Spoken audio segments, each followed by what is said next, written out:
Let your mind relax and prepare to follow the quiet footsteps of those who lived through such fearful times.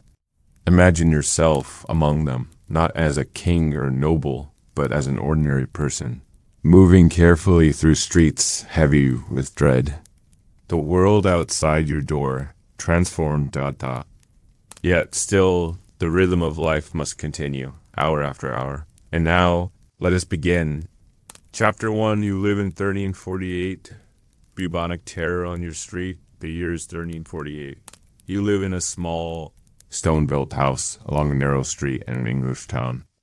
The timber-brick buildings lean toward one another as if to whisper secrets across the roadway. The air is thick with damp.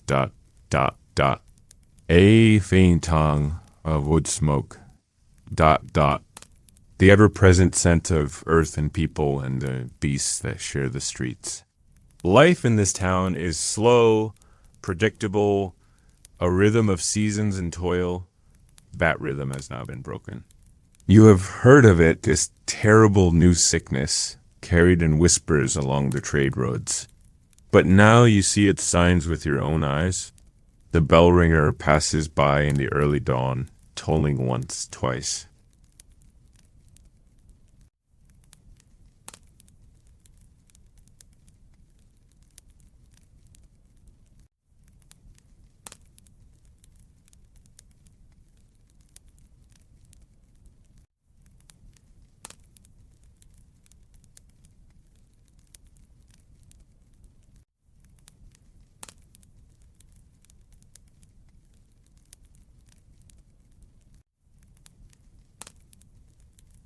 You have not seen your neighbor in days. No sound comes from the house. You wonder who still breathes within. Down the lane, a cart creaks along the cobbles. Two men walk ahead of it, calling softly, "Bring out your dead." The words send a chill through your bones. You remain still behind your shutter.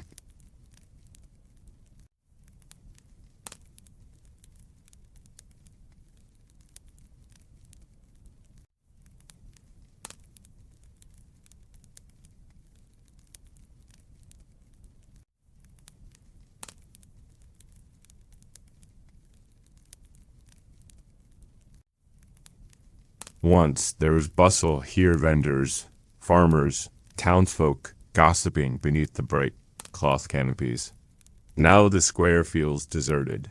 A stray dog noses at fallen scraps. A child's wooden toy lies abandoned near a well. No laughter echoes through the streets. As the sun climbs, you must fetch water.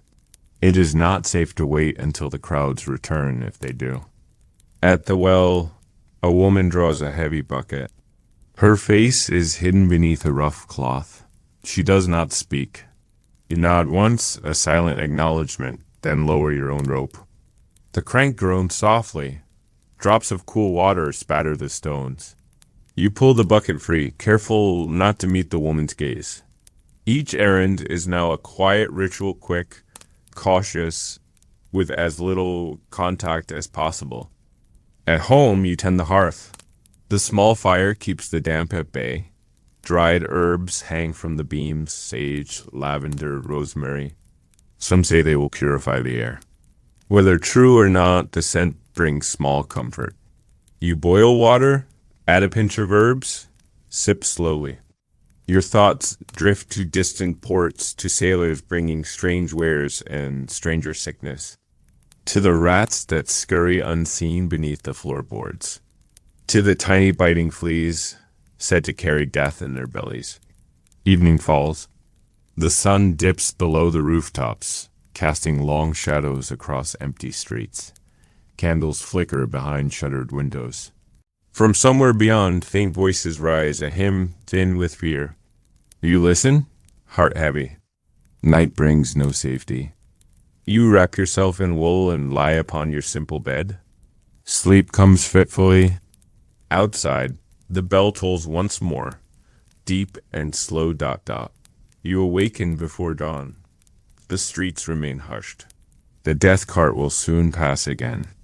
The plague is here in your town, on your very street. The rhythm of life persists, but altered, darkened, One breath, one step at a time. You rise slowly, limbs stiff from uneasy sleep. The early light creeps through cracks in the shutters, casting faint lines across the room. You listen, dot, dot, dot. No cart yet, no voices. The house is silent but for the faint settling of the timbers and your own steady breath. You dress with care. A clean linen shift if you have one, though washing grows harder with fewer hands. You draw your cloak tight, its folds worn thin from use. The air outside will be cold this morning. You prepare a small loaf of coarse bread, softened with broth from last night. Hunger knots your stomach, but you eat quietly, sparing what little remains. Supplies grow scarce. No new goods have arrived in days. Travelers shun the town now. Merchants stay away. The streets greet you as they did yesterday, empty, heavy with stillness. The bell tolls again. Its somber sound echoes between the buildings, marking another soul taken. You walk carefully toward the edge of town. There, past the last crooked cottages, lies the small chapel and burial ground. The grave diggers labored here, their movements slow, methodical. They wear no special garb, only layers of cloth drawn across mouth. The earth is cold, reluctant to yield. A line of shallow mounds marks recent days. No markers, no names. The dead arrive faster than stonecutters can work. Nearby, a priest chants softly. His voice carries on the cold air. The words offer solace, though few now attend in person. You watch from a distance, reluctant to join the gathered few. Even among the grieving, fear hangs thick. One widow stands alone, a black veil covering her face. Her shoulders tremble with quiet sobs. Returning home, you pass the apothecary's shop. Its windows are dark, the shutters drawn. Once the shelves within held jars of herbs, tinctures, dried roots. Now, even if the apothecary remains alive, there is little left to sell. Remedies offer scant hope. Vinegar washes, posies, charms. They serve more to soothe the mind than the body. Still, small gestures matter. You collect fresh sprigs of rosemary and thyme from your own modest garden. Bound together, they rest near your doorway, a ward against unseen corruption. Rumors drift through the town like smoke of entire villages emptied, of London overwhelmed, of ships riding anchor with no crew left aboard. You try not to dwell on them. Each day must be faced as it comes.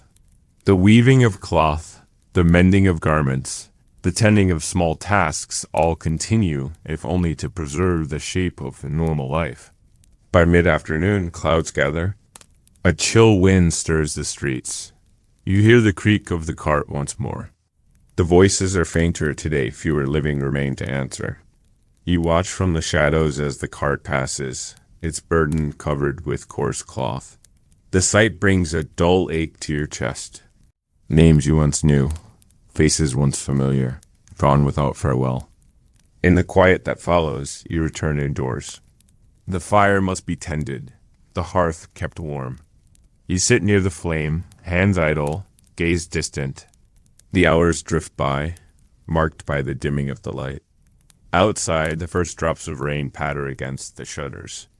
The sound is soft, rhythmic, oddly soothing amidst the dread. You sip a thin broth, its warmth welcome. Night falls once more, candles gutter in their holders. You draw your cloak around you, listening to the rain's steady whisper. Another day survived. Beyond the walls of your home, the plague still creeps from door to door, unseen but relentless. Yet life endures. One breath, one moment, one small act of care after another. Sleep finds you at last, deep and dreamless. The town slumbers too, wrapped in darkness and quiet. Somewhere faint and distant, the bell tolls again. The rhythm of this altered life, continuing into another day. The sickness that now grips your street did not begin here. Its path across the world has been long and winding. To follow it is to trace the quiet movements of ships, carts, men, and animals, and of far smaller travelers unseen by the eye. The year is still 1348, but the story begins years earlier, along the broad trade routes of the East. Imagine yourself in the bustling port of Kaffa on the Black Sea coast.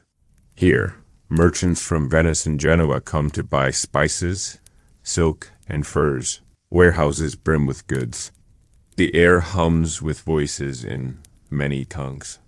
Among the crowded streets, ships wait at anchor, their hulls packed with cargo and with rats. The rats move easily from dock to ship. Their sleek forms slip through the holds. Upon their backs, fleas cling tightly, tiny creatures, their presence unnoticed. But within those fleas, a terrible thing stirs. The pestilence is not born of magic or curse, but of nature, of a single bacterium that will soon change the world. When siege came to Kaffa, when warriors hurled plague-ridden corpses over the city, walls' panic spread faster than sickness. Merchants fled, their ships heavy with both goods and fear. They sailed westward, unaware that death traveled with them. Across the sea they moved, through the narrow straits, into the wide Mediterranean. In Messina, Sicily, the first great wave struck Europe. Dockworkers, sailors, townsfolk all soon felt ill. The signs were unmistakable: fever, chills, dark swellings beneath the arms and at the groin. The body weakened swiftly. Within days, death followed. The bells began to toll. The streets emptied. Yet the ships had already moved on. From Messina, the Black Death spread outward, across Italy into Genoa, Venice, and Pisa. The merchant routes that once carried wealth now bore sickness. Overland, the great trade roads led north. Caravans of goods, guarded by weary men, wound through the hills and plains from city to city. They brought fabrics and spices, and the fleas that clung to blankets, sacks, and animals. At every stop, the story repeated. Fleas left one rat to find another. When rats died, fleas sought new hosts, sometimes animals, sometimes humans. In towns and villages, the infection leapt invisibly from home to home. No barrier of stone or rank could fully hold it back. The pestilence crept into merchant houses, monasteries, and the poorest hovels alike. Along the great rivers, the Rhine, the Seine, the Thames, barges and boats carried trade deeper into the heart of Europe. Ports bustled still, though fear grew. Rats scurried through warehouses. Fleas waited in shadows. The sickness traveled with a dreadful efficiency. Cities that lay untouched one week were stricken the next. Word of the plague raced ahead of it, letters sent in haste, warnings carried by riders. Yet no warning slowed its progress. By late 1348, the pestilence had reached Paris, then London. Great cities, once proud and crowded, soon fell in the shadow. The fleas needed no maps. They traveled wherever men and rats went. Across bridges, through markets, into the homes of the mighty and the humble alike. The rhythm of daily life unraveled. Bells tolled endlessly. Streets grew still, yet carts still moved, driven by desperate men seeking trade or escape. Each movement spread the unseen danger farther still. In this way, the Black Death wove its grim path across the continent on the backs of fleas, carried by rats and men. Its voyage was relentless, its effects devastating. And even now, in your own small town, the echoes of that long journey shape each fearful day. The sickness may be unseen, but its grim voyage continues still. In your town, few know the true nature of the pestilence. The notion of tiny creatures, fleas, rats, unseen bacteria lies beyond common knowledge. Instead, many speak of foul airs, of bad humors rising from the earth, of divine punishment. Windows are shuttered tight. Herbs and fragrant posies hang above doorways in hopes of purifying the air. Street sweepers scatter vinegar. Fires are kindled in squares, their smoke meant to drive away corruption, yet the sickness spreads. Word arrives of nearby villages struck down within days, entire families lost. Roads are watched with suspicion. Travelers are turned away or flee before questions can be asked. But still, some goods must move: grain, salt, cloth. And with them, the small stowaways continue their work. Merchants once welcomed eagerly now face cold stares. Their carts are searched. Yet few suspect the true culprits: the rats hiding beneath, the fleas carried within sacks and seams. A single traveler can unknowingly see new suffering.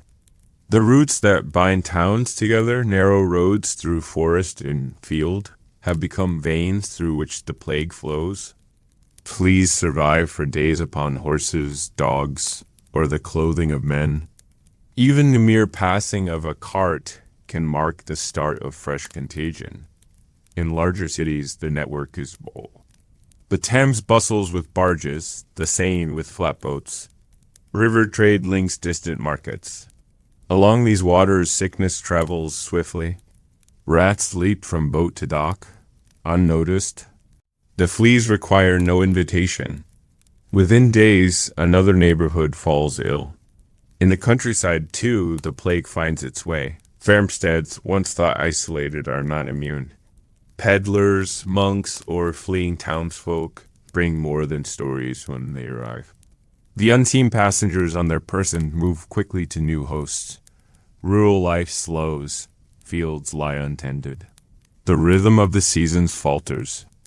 Yet, even now, life persists. Fearful, altered but continuing, bakers rise early to knead dough. Smiths hammer iron at quieter forges. Mothers tend children with anxious eyes. The fleas know no borders, no class. They care little for the prayers said or the fires lit. Still, people hope that by wit, by caution, by faith, they might yet outlast the pestilence. Some flee the towns, seeking refuge in distant manors or remote hamlets. Yet the sickness often outruns them. What seems safe one week may fall the next. News lags behind the fleas. Each cough, each fevered flush brings fresh dread. In time, the great wave will crest. But for now, it moves on from port to town, from street to home. Quietly, invisibly, death continues its grim voyage. And all across the land, the people wait hopeful, helpless, one slow day at a time. As the plague spread and the dead mounted, so too did the human need to make sense of the loss. In every town and every corner of Europe, the living faced the ever-present sight of death on the streets, in homes, beneath the earth.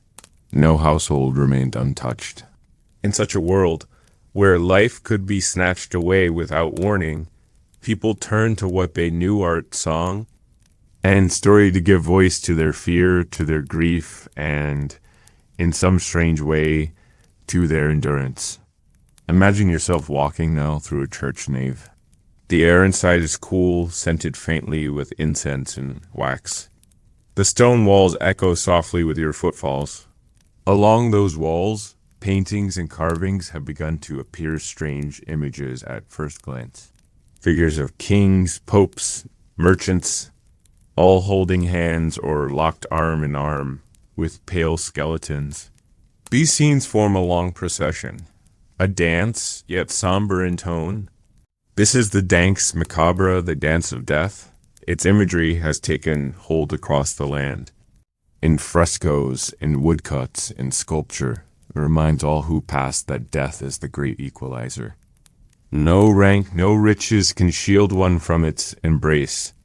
Each figure, richly dressed or humble, is led by a grinning skeleton. The figures may look resigned, fearful, or defiant, but all must dance. Outside the churches, on the walls of town halls and in small chapels, similar art appears. Even the traveling players, once known for bawdy comedies, now perform verses and dramas of the dance. Their simple melodies drift through the streets.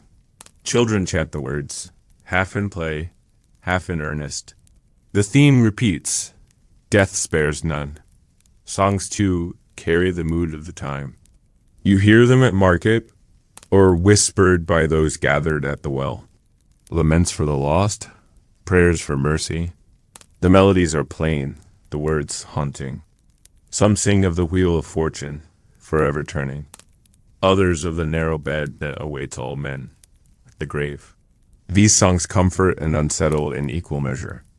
Manuscripts lovingly penned by monks and scholars soon fill with marginalia tiny illustrations of skeletons creeping amid saints and scholars, of grim figures peeking from behind the text. Even in learning, the specter of the plague intrudes. In villages, simple folk carve tokens of remembrance. Wooden crosses, charms etched with skulls and bones, not out of morbid delight, but to acknowledge the nearness of death, and perhaps to blunt its power through familiarity. This flowering of imagery spreads as surely as the pestilence itself. From city to hamlet, from wealthy merchant's hall to shepherd's hut, wherever people endure, they create drawn to make visible the invisible force that shapes their days. The dance of death is not only a warning, nor merely a grim jest. It is, in its way, an act of defiance. To give death a face, to paint it on the walls, is to look it squarely in the eye. It reminds the living to live fully, however short their days may prove. And in its strange, somber beauty, it binds the people of this plague-struck world together in a shared understanding. A shared rhythm, as the wheel of life turns on. Beyond the churches and marketplaces, the dance of death seeps into daily objects. A merchant's ledger might bear a small drawing and its margin skeletal figures perched upon balanced scales, coins falling through bony fingers. On a lady's mirror case, artisans carve tiny images of the dance. Even simple playing cards begin to bear grim designs, gestures, and kings alike confronted by death's embrace. The message is subtle but constant. Beneath silks and crowns, all are the same in the end. Tapestries woven for manor halls depict hunting scenes where shadows of skeletal figures lurk among the trees. A jeweler fashions a ring with an inscription, Memento Mori, remember that you must die. The wearer sees the words with each glance, a reminder both sobering and strangely steadying in these uncertain times. Pilgrims journeying to holy shrines carry tokens and badges, bearing images of the dance. Their long walks through plague-worn lands become, themselves, a form of living art processions of faith moving through a landscape reshaped by loss. Along the roads, wayside crosses multiply. Many are newly raised in memory of those fallen. Flowers and ribbons mark them. Passers-by pause briefly, heads bowed, before moving on. In manuscripts, more elaborate images appear. Full-page illuminations show death as a skeletal musician, playing a pipe or fiddle, leading the living in a spectral parade. A bishop, a knight, a farmer, a mother with child, all follow. The artistry is fine, the humor dark, yet never cruel. It is a form of understanding, of naming that which cannot be avoided.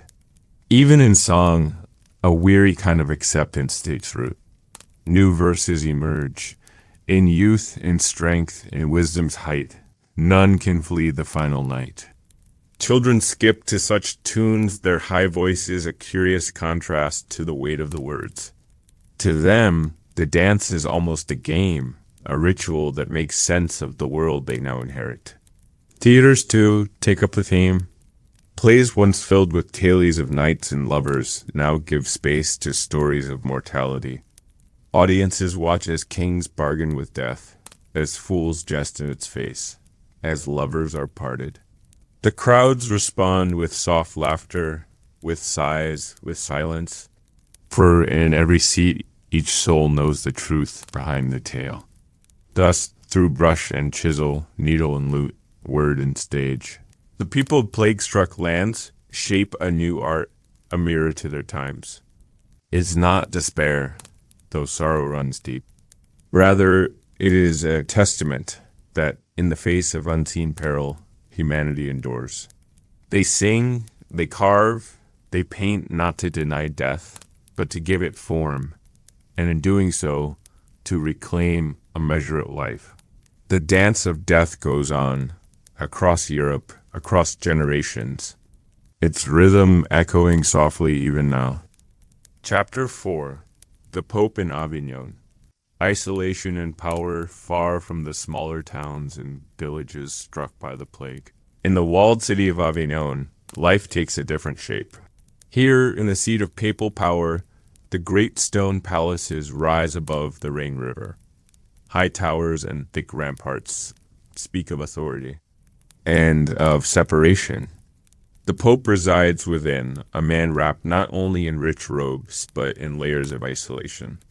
In times of plague, even the mightiest are not beyond fear. The great halls of the papal palace echo now with fewer footsteps. Couriers, advisors, and servants move carefully, their numbers diminished. Some have fled the city. Others, struck ill, lie behind shuttered doors. Only the most essential remain, and they do so with caution. The Pope himself, warned of the pestilence's approach, has withdrawn deep into his residence. The great bronze gates remain closed. Only select envoys may pass, and even they are scrutinized. All letters and missives arriving from beyond the walls are fumigated, held over vinegar-soaked cloth, or exposed to the smoke of burning herbs. Within his chambers, the Pope surrounds himself with precautions. Fires burn constantly, even in the heat of summer. Braziers filled with aromatic woods and rare spices are tended day and night. The air is thick with their scent-sharp cedar, warm frankincense, bitter juniper. These measures, advised by physicians, aim to cleanse the air of miasma, the unseen vapors blamed for disease. His meals are prepared in seclusion. Servants leave dishes outside the inner door. Silver and ceramics, scrubbed in strong vinegar, are used once, then set aside. Water is drawn from deep wells, guarded against contamination. Each bite is taken slowly, with care. Appetite wanes in such times, dulled by tension and solitude. Masses continue, but without great congregations. Instead, small services are held with only trusted clergy. Their chants echo through near-empty chapels, rising toward vaulted ceilings. The Pope prays for mercy for his people, for his city, for himself. Letters arrive daily from across Europe, accounts of towns laid waste, of faithful lost, of priests unable to bury their dead. The weight of sorrow grows with each word. Yet governance must continue. Edicts are issued from within these walls, decrees on burial rites, on quarantine, on prayers for the dead. The seal of the papal ring still marks each parchment, though the hand beneath it trembles now more often than before. Rumors swirl beyond the walls of Avignon. Some say the Pope has fled. Others claim he lies ill already. In truth, he remains a solitary figure within a fortress of faith and fear. His courtiers grow gaunt. The halls once filled with debate and music now echo with silence. The gardens below the towers bloom still, untouched by the plague, yet seldom visited.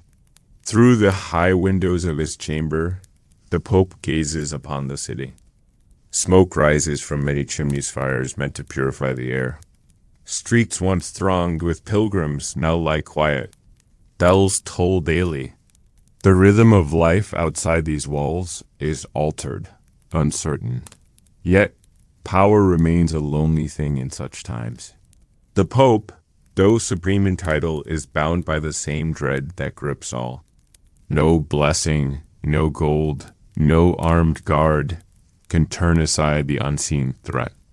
Within his perfumed chambers, amid the flickering shadows, he waits, as all must wait, for the pestilence to pass. Days lengthen, then fade again into nights heavy with stillness. Inside the papal palace, the routines grow ever more careful, more spare. Fewer messengers arrive now.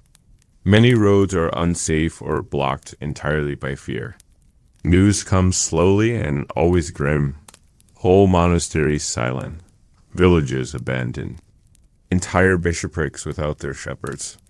The Pope reads each report in the glow of candlelight. The words etch deeper with each passing day. His physicians advise further measures. Charms are prepared amulets of carved wood or stone, inscribed with prayers. They hang about the chambers more for comfort than for cure. Dried herbs are renewed often. Vinegar basins placed beneath each window catch the air as it stirs. Fires blaze higher. The scent of burning pine and sage fills the corridors. The Pope moves less now, his circle of trusted attendants reduced to the smallest number possible. Their loyalty is matched only by their weariness. Beneath the palace, within the vaulted halls of the archives, scribes continue their work. They copy decrees, record the passing of clergy, maintain the threads of church governance. The scratch of quills is soft but steady, a fragile continuity amid the disruption. The Pope dictates when needed, voice low, words chosen with care. Each sentence bears the weight of these plague-struck times. Occasionally, he grants private audience. A bishop newly arrived, masked and robed, bows deeply from across the chamber. The Pope listens, offers blessing. No hand is clasped. No close approach allowed. The great halls seem vast and cold, their marble floors echoing each cautious step. Outside, in the streets of Avignon, the rhythm of life slows further. Shops shuttered. Markets thin of goods.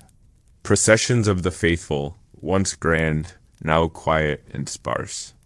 Priests lead prayers in the open air, voices trembling as they call for deliverance. The Pope watches from his high window, face pale in the dim light. He knows their fear, shares it, though behind stone and seal. The gardens within the palace walls, though tended still, grow wild at the edges. Roses bloom, heavy with fragrance. Ivy creeps along forgotten paths. Do you venture there now? The Pope walks occasionally beneath the open sky, accompanied only by one or two trusted aides. The air feels heavy, charged with the unseen threat that grips the land. Even within the seat of power, the pestilence shows no favor. Courtiers fall ill. Chambers stand empty. Masses for the dead multiply. The Pope presides when he can, robed in white, eyes shadowed. His voice carries through the chapel, steady yet worn. Each word a plea for mercy for his people, for Christendom, for himself. And so the days pass, marked by caution, prayer, and waiting. The fires burn on. Letters are sealed with trembling hands. Outside, the city endures as best it can. Behind the palace walls, amid the scent of spices and the flicker of countless candles, the Pope watches, waits, and hopes. Chapter 5, The Plague Doctor's Mask, Medicine and Myth Among. The many figures moving through the plague-struck streets of Europe. One stands out strange, spectral, both feared and hoped for. Imagine now a man clad head to toe in long dark robes, their folds treated with wax or oils. Upon his head, a wide-brimmed hat. Upon his face, a mask, its beak-like nose curved and hollow, glass lenses covering the eyes. This is the Plague Doctor, a creation of desperate times. His appearance is meant for protection, though as much by ritual as by science. The beak is stuffed with herbs, mint, cloves, lavender, camphor. The belief holds that sweet scents will ward off the miasma, the poisoned air thought to carry disease. Around his neck hangs a small pouch of more herbs, a further charm against contagion. In his gloved hand, a slender staff. With it, he gestures to patients, avoids contact, parts the air as though to create a space between himself and death. The origins of this garb are layered in myth and uncertainty. Physicians in Italy and France began to adopt such dress in the 17th century, though even earlier healers favored protective layers and aromatic wards. The mask, though strange, quickly spread its image, soon appearing in woodcuts and engravings, a new symbol of the age of plague. In the streets, people step aside at the sight of the doctor. Some cross themselves. Others stare with mingled hope and dread. For this figure means two things: that sickness is near, and that perhaps some aid may be given. What aid the doctor can offer is limited. He carries a ledger, recording the names of the sick, the signs observed, the outcome. Bleeding is attempted, though of little use. Poultices are applied. Remedies of vinegar, rosewater, and crushed emeralds are prescribed to those who can afford them. Patients are advised to remain calm, to avoid exertion, to surround themselves with sweet-smelling airs. The doctor's arrival at a household marks a solemn moment. Doors are closed behind him. The family watches in silence. He inspects the patient, records the swellings, the fever, the state of breath. Often, he can do little more than pray alongside the family before departing. The ledger records yet another case. At times, the doctor is summoned to advise town leaders. He stands before masked counselors, describing the spread, the number of dead, the prospects for survival. His words are grave. His knowledge, though earnest, is shaped by the limits of the time. Still, he is heard, his mask lending weight to his warnings. Thus, through the streets and chambers of plague-struck cities, the doctor moves, a dark figure in a darkened world.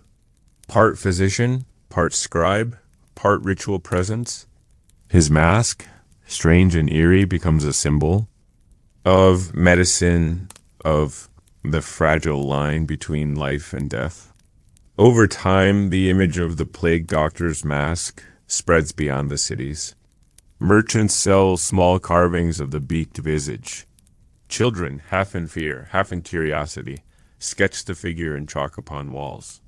Songs are sung of the doctor verses, passed in whispers. A bird of black with eyes of glass. He comes where sickness soon shall pass. For the common folk, the doctor becomes both a warning and a hope. If he is seen nearby, they know the pestilence stirs again. Yet his presence also signals that someone watches, someone records, someone cares, however faintly, for the fate of the ill. In villages where no physician comes, tailies grow taller. Some say the doctor can smell death before it strikes. Others believe the beak hides powers beyond mortal ken. Few know that beneath the mask is a man tired, often frightened, doing what little he can. At times, the doctor tends more than the sick. He is called to oversee burials, to advise on quarantine. His ledger becomes a record of grim statistics, lines growing longer with each passing day. Counselors pore over these lists in shadowed chambers, seeking patterns, deciding when to close the gates, when to forbid markets, when to ring the warning bells. The costume evolves.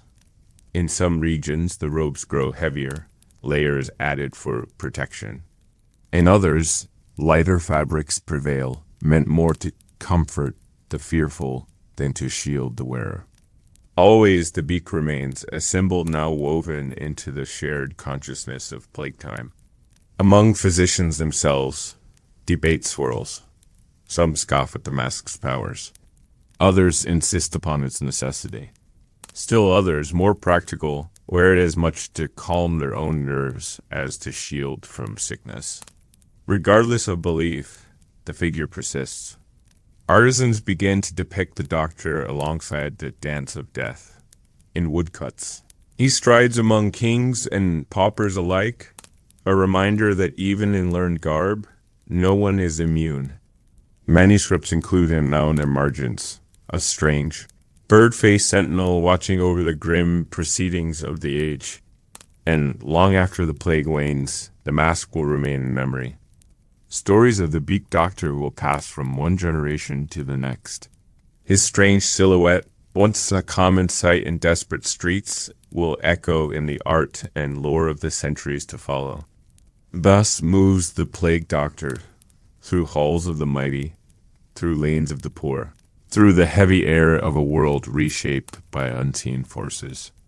His mask, his staff, his dark robes, all speak to an age striving against fear, seeking solace in ritual and symbol.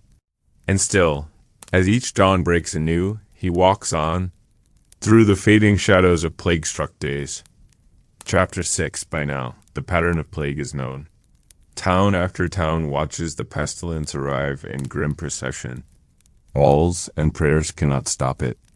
But in the ports of the Mediterranean, a new practice begins to take hold: quarantine. The word itself, from the Italian quaranta giorni, speaks of 40 days.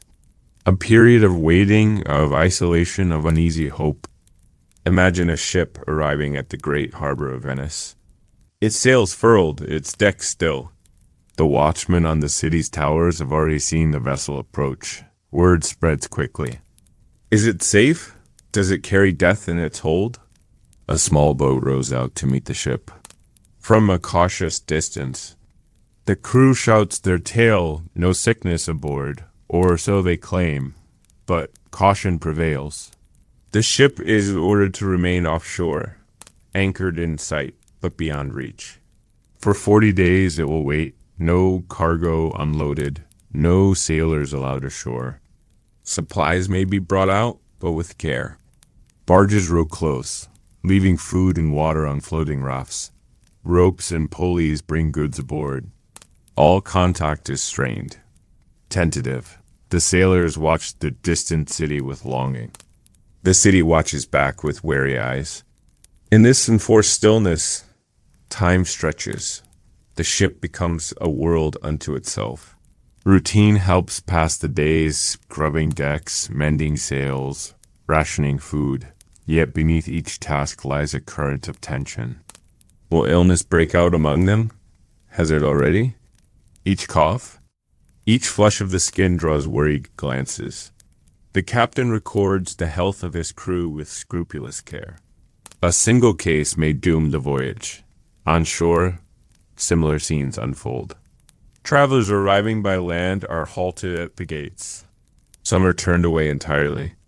Others are directed to quarantine houses outside the walls' rough lodgings, where they must remain under watch.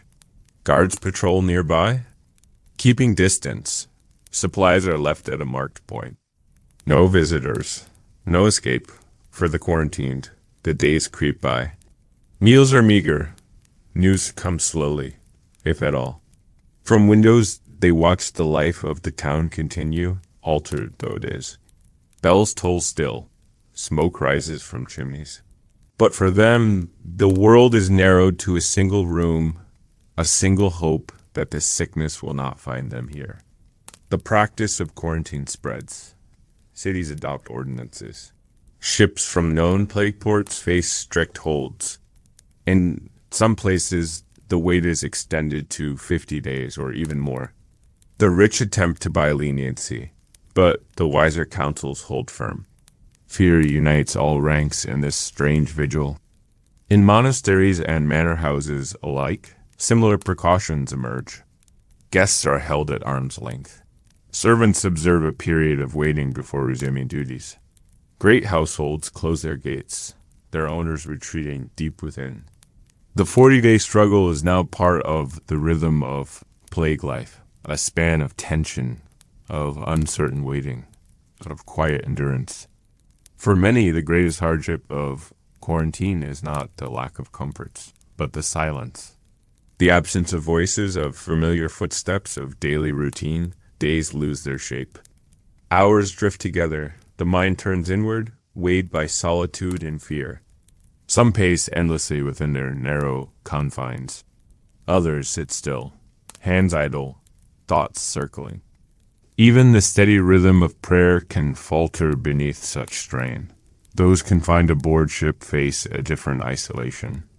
The sea surrounds them, a vast, empty expanse, both beautiful and indifferent. The ship rocks gently, hour after hour. The crew perform their tasks with weary discipline. Conversations are brief, just fall flat. At night, beneath the stars, sailors murmur quiet hopes, and fears they scarcely voice aloud. Will the waiting end in freedom or in sickness? In the quarantine houses beyond city walls, life is more uncertain still. Supplies arrive irregularly. Guards, wary of contagion, often avoid speaking with those inside. At times, the sick are left without aid, their fate unknown until the quarantine period ends. If it ends, letters may be written, but few are answered. The world beyond seems distant, unreachable. Yet even in this suspended life, small acts of care persist. Families, if confined together, share whispered stories. Simple songs rise to fill the quiet. Herbal infusions are prepared, their fragrance softening the air. The rhythm of life, though altered, is not wholly broken.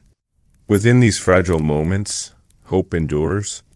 When the long days at last come to an end, when the allotted span is reached with no sign of illness, the release is cautious. Gates unbar slowly. City guards approach with wary eyes. The freed return to homes forever changed. Some are met with relief, others with suspicion. In plague time, even health carries a shadow. The practice of quarantine, though imperfect, begins to shape new patterns of public health. Town councils refine their ordinances. Ports establish quarantine stations, isolated islands, lone towers, or cordon docks. Physicians record outcomes, advising stricter measures where needed. A slow, hard-earned wisdom takes root, yet the cost remains high. Trade falters, markets shrink, families are parted, some never reunited. And through it all, the unseen threat moves still. Quarantine is a barrier of time, not of certainty. Each ship released, each traveler freed, carries a question that only the days ahead can answer. In this way, the 40-day struggle becomes a defining part of life in a plague-struck world. A span of waiting, of watching, of quiet endurance. And though the practice will evolve with the centuries, its origins lie here. In these long, uncertain days, when humanity first sought to hold death at bay with the simple, desperate act of patience. Chapter 7, Letters Never Sent. Messages from the dying. In times of plague, the voice of the living grows quieter. Town squares empty, gatherings fade, and even church bells toll less often, not for lack of the dead, but for lack of those left to ring them. Yet in the silence, words persist. Letters, notes, scraps of parchment traces left by those who face death with pen in hand. They are messages of fear, of farewell, of faith. Many were never delivered, never answered. Still, they remain pressed between the pages of old books, hidden in walls, unearthed in long-forgotten drawers. Imagine a small home at the edge of a village. Within, a father sits beside his sick child. The candle burns low. Ink stains his fingers.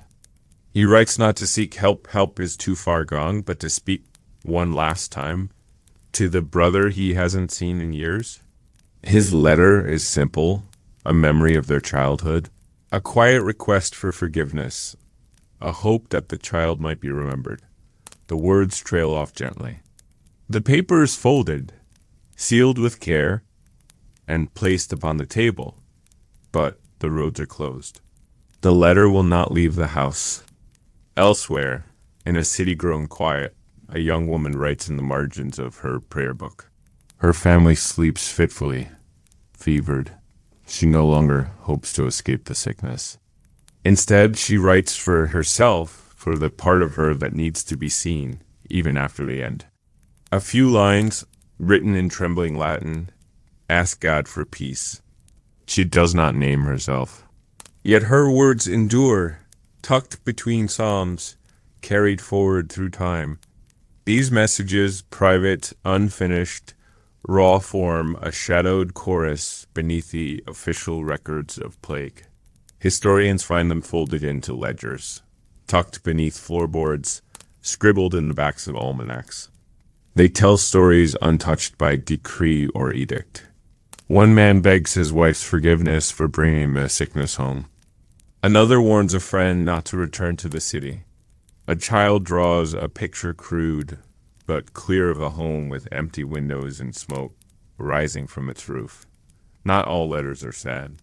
Some offer comfort. A priest, confined to his room, writes daily prayers for those he cannot reach. He signs each one with a careful cross, believing the act itself carries mercy. A mother, sensing her end near, leaves notes for her children where to find the grain, when to plant the herbs, how to mend the door. Her instructions are practical, tender. A life prepared for after she is gone. Few of these letters ever reach their intended hands. Many are lost entirely, buried with their authors or consumed by time. Yet a surprising number remain, discovered centuries later in dusty trunks, behind loose stones, inside old walls. They do not shout, they whisper. And in that quiet, they bring the past close. Scholars who handle these letters speak often of their stillness. Within each faded page is the quiet weight of lives paused. There is no flourish, no grand style. The words are plain, shaped by the rhythms of ordinary life, now strained thin by fear. One farmer's scrawl reads, "If I do not wake, the key is beneath the third stone." Another, "Tell Marta kept the promise." Such fragments bring us close to those long gone, not in their death, but in their intent to endure, to be remembered. Many such letters were not delivered. Fear of contagion kept bundles sealed. In some monasteries, small chests were set aside, filled with these messages, uncertain whether to send them on. Now, centuries later, the seals are brittle, the wax cracked, but the words remain. In one, a novice writes to his brother, "The bells ring again. I am still here. Pray you remain safe." Another letter bears only a single date and a simple line, "Forgive me." The reader, across time, fills in the rest.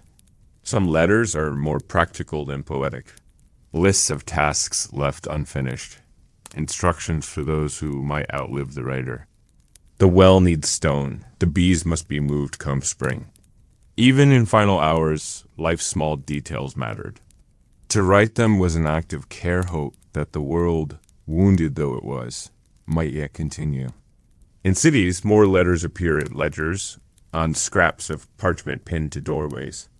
They speak to neighbors, to distant kin. One merchant writes, "Do not bring the wagons.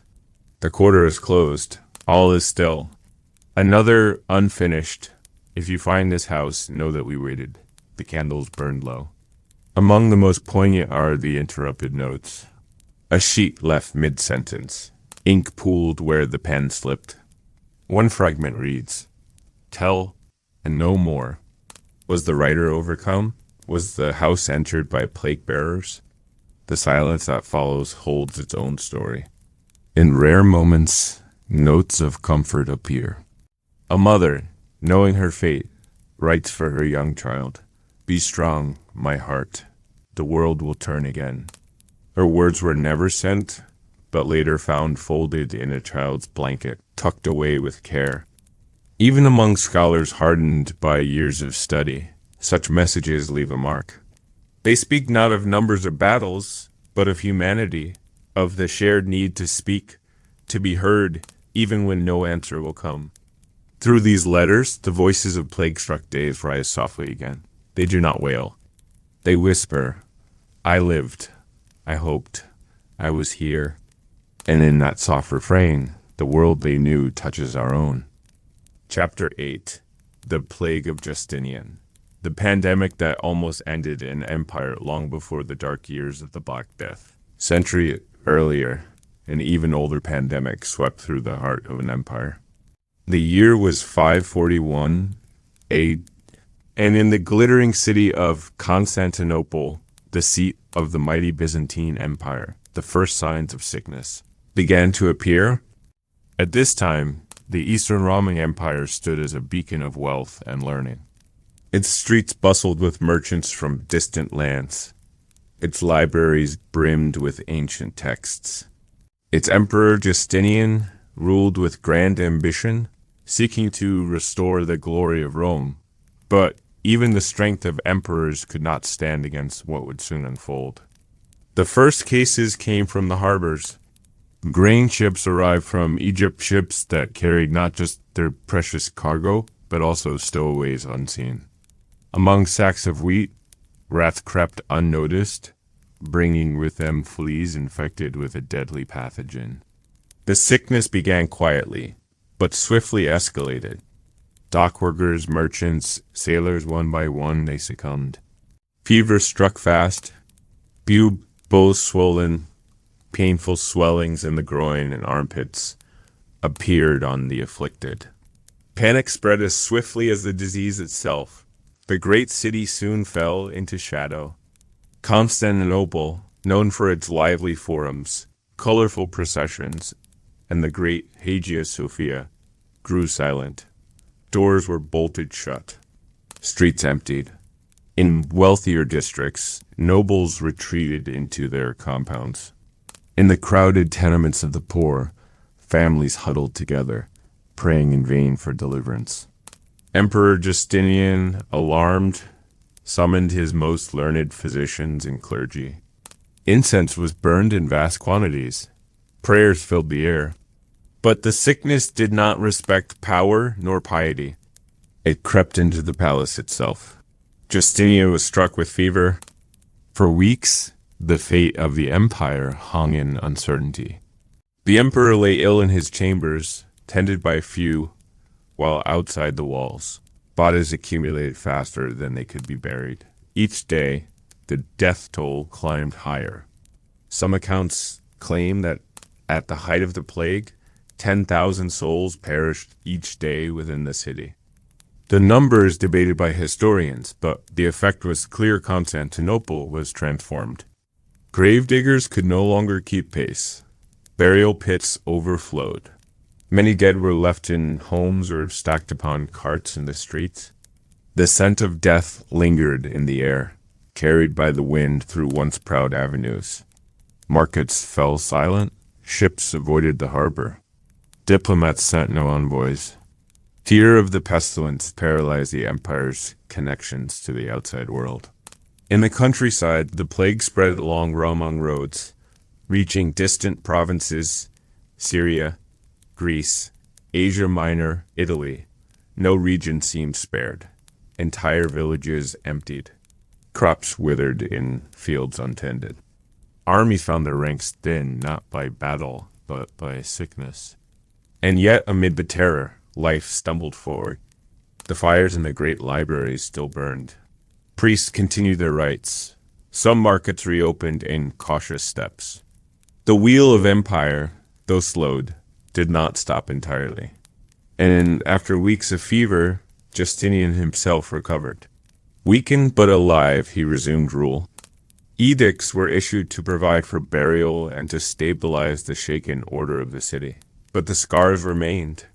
The plague would come not as a single wave, but as many resurging again and again over the coming decades. The Byzantine Empire would never quite regain its earlier strength. Trade faltered. Tax revenues shrank. Grand building projects were abandoned. Borders, once well defended, grew porous.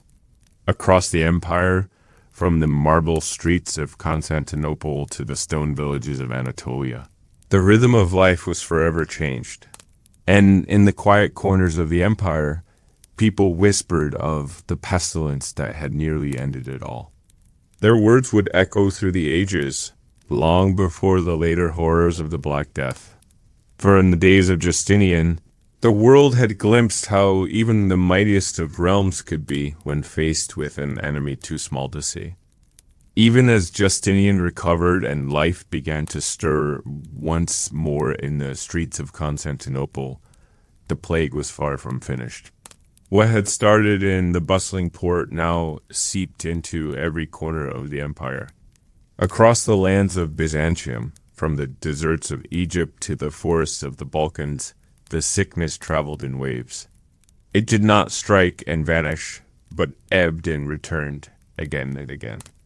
Each time the people hoped the worst had passed, only to find the familiar signs of fever and swelling reappearing in neighbors and kin. The imperial records show that the plague would haunt the empire for nearly 2 centuries, returning every few years. In rural provinces, whole villages were abandoned, their fields overtaken by weeds and wild creatures. Roman roads, once arteries of commerce and governance, saw fewer travelers. Posts of the imperial courier system fell silent. In the great cities, civic life diminished. Fewer games were held in the hippodrome. Theaters closed their doors. The once elaborate ceremonies of the court were scaled down. There were fewer to attend them, and fewer resources to fund their splendor. The toll on the empire's economy was devastating. Trade routes across the Mediterranean weakened. Grain shipments from Egypt, critical to feeding the urban population, became less frequent. The imperial treasury, already strained by Justinian's wars of reconquest in the West, found itself depleted. Taxes could no longer be collected in many regions, either because the taxpayers were gone or the bureaucrats had fallen ill themselves. In Constantinople, once thriving artisan guilds shrank. Luxury goods became rarer. Even basic necessities grew costly. Social structures strained under the weight of loss. Families were broken. Generations disappeared in months. Skilled craftsmen vanished, their knowledge untasked. Churches stood half empty during services, their congregations thinned not only by death, but by fear. Clergy performed rites for the dead daily, often with no family present to mourn. The empire's morale, like its economy, hung fragile in the balance. And yet the world did not end. Slowly, after each wave, survivors rebuilt what they could. Orphans were taken in by distant kin. Farmers returned to their fields when the fever waned. Merchants reopened their stalls, though with fewer goods to offer. The city's rhythm, altered but persistent, resumed. In later years, mosaics would still gleam on cathedral walls. Scholars would still debate in shaded courtyards, and the empire, though weakened, would endure. The Justinianic plague, as it would later be named, left behind lessons in resilience. It showed that even a mighty empire, with all its armies and riches, could be humbled by forces unseen. It taught that survival often lay not in grand decrees, but in the quiet endurance of ordinary people, merchants, farmers, artisans, who, despite fear and loss, chose to live each altered day. Through the faded records of the time, through the stones of forgotten villages and the letters of long-dead scribes, the echoes of this ancient plague still reach us. A whisper from the past, reminding us how life, no matter how fragile, persists. Chapter 9, Dancing Plagues. Madness in the streets, even in times of pestilence. When fear and sorrow weigh heavily upon a people, strange things can unfold, things that defy easy understanding. Among the oddest of these were the dancing plagues, strange outbreaks of uncontrollable movement that swept through towns and villages across Europe during the plague years and beyond. Imagine, if you will, a quiet morning in a small town. The streets are mostly empty, the air heavy with loss. Then, a lone figure steps into the square feet, shuffling, arms twitching. At first, it seems a private grief, but soon others gather, drawn by curiosity. The lone dancer's movements grow wilder faster, unrelenting. Sweat darkens her garments. Her breath comes hard. Yet she cannot stop. As hours pass, more join her one by one, then in groups. Some are young, others old. No common thread unites them save this strange compulsion. They dance without pause, heedless of pain or exhaustion. The rhythm is uneven, sometimes frantic, sometimes slow. Onlookers murmur. Some cross themselves. Others fetch town elders or priests. Soon the square fills not just with dancers, but with watchers, uncertain, wary, drawn to the spectacle. This is no festival. There is no music, no joy. The dancers' faces show no mirth, only a strange vacancy, a grim determination as if moved by forces unseen. By nightfall, the square echoes with the sound of shuffling feet, ragged breath, and the occasional low moan. Still, the dancers do not stop. Such outbreaks have been recorded across centuries: Strasbourg in 1580, Aachen in the 14th century, and many smaller towns besides. The causes remain debated even now. Some blamed spirits or curses. Others spoke of divine punishment, or of minds broken by grief and fear. In an age when so much death surrounded daily life, the line between sorrow and madness grew thin. Civic leaders, desperate for answers, often turned to the church. Masses were held. Prayers for deliverance echoed from stone walls, yet the dancers remained. Physicians advised strange cures, music to match the rhythm of the afflicted, in hopes of tiring them to stillness, isolation in shrines. The use of sacred relics to break the spell. Sometimes these measures worked, though whether by faith, fatigue, or chance remains uncertain. The toll was real. Many dancers collapsed, their bodies spent. Some perished from exhaustion, others from injury. Yet new outbreaks arose one town, then another. The strange contagion of movement passed through communities already worn thin by plague, hunger, and despair. In the face of such events, chroniclers struggled to capture the strangeness in words. They wrote of women in tattered dresses, spinning until dawn. Of old men whose feet bled from endless steps. Of children caught in the thrall, weeping as they danced. Through their accounts, we glimpse a Europe not only ravaged by disease, but haunted by mysteries of mind and spirit. And though centuries have passed, the image remains town squares, filled with the restless, ceaseless motion of those who could not stop. A testament, perhaps, to the unseen burdens carried by plague-struck peoples. In time, tales of the dancing plague spread far beyond the afflicted towns. Travelers carried stories of strange days when the streets moved to a dark rhythm. Minstrels wove songs about dancers who spun until dawn. Physicians debated the nature of the phenomenon, some seeing it as an illness of the body, others a malady of the mind. Yet none could explain its grip. Within villages, elders spoke of the outbreaks in hushed tones. Warnings passed to children: avoid the cursed square, beware the music of the restless dead. The fear lingered long after the dancers had fallen still. Some chroniclers noted curious patterns. The outbreaks often arose during times of greatest strain, after long winters, during famines, in the wake of plague. They tended to strike communities already fragile with grief. Perhaps, some reasoned, the dancing was a kind of releaser way for bodies and minds, stretched thin by suffering, to express what words could not. Others pointed to deeper forces, unseen and ancient, stirred by the weight of so much loss. In certain towns, rituals developed in response. When the first dancer appeared, bells would be rung to call the faithful. Priests would sprinkle holy water on the square. Musicians would be summoned to play solemn tunes, attempting to guide the dancers' movements and wear them down gently.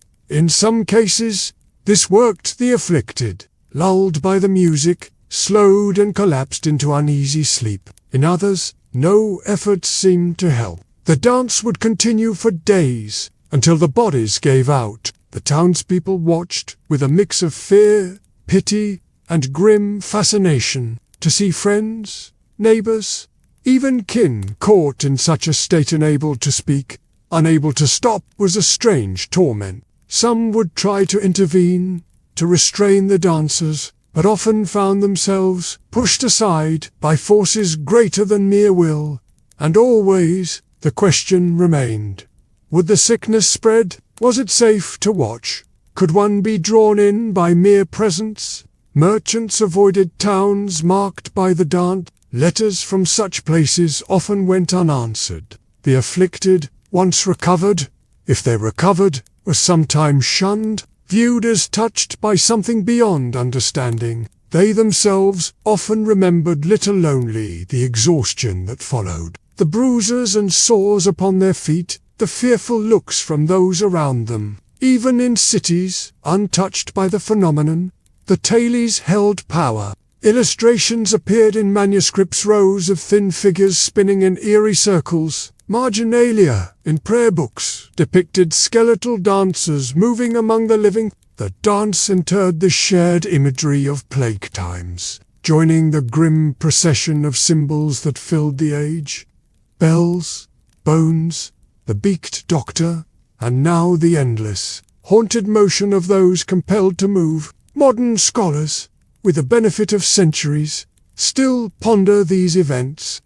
Were they mass hysteria, shaped by hunger and fear? A physical illness triggered by ergot-tainted grain? A cultural expression of grief too vast for speech? Perhaps the truth lies in all these things. Confluence of mind, body, and society strained to its limits.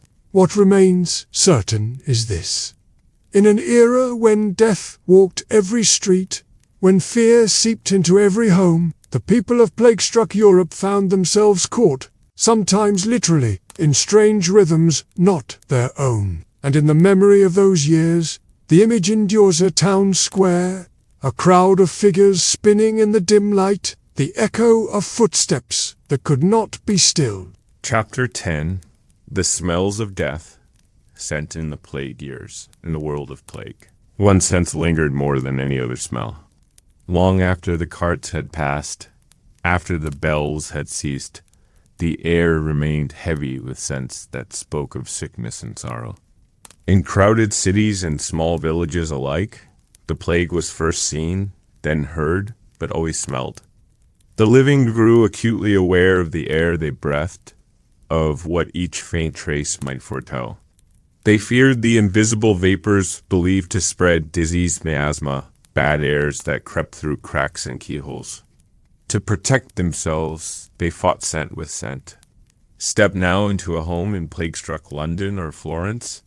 The shutters are drawn, the hearth burns low.